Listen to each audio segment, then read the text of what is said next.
New town Hatiara Ram মন্দিরে পুজো দিলেন মুখ্যমন্ত্রী শুভেন্দু অধিকারী। উপস্থিত ছিলেন মন্ত্রী শারদত্ত মুখোপাধ্যায়, রাজারহাট নিউ টাউন বিধায়ক পীযূষ কান্ডরিয়া, রাজারহাট গোপালপুর বিধায়ক তরুণ জ্যোতি তিওয়ারি এবং লকেট চ্যাটার্জি।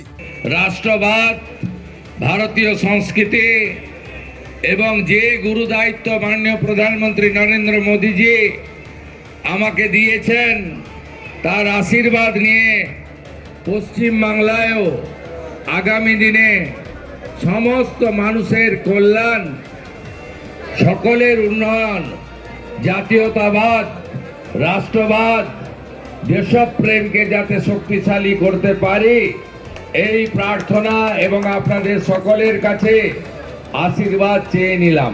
মূল কাণ্ডারি আজ মুখ্যমন্ত্রী মাননীয় শুভেন্দু অধিকারী এখানে উপস্থিত হয়ে উনি পুজো দিয়েছেন জননেতা।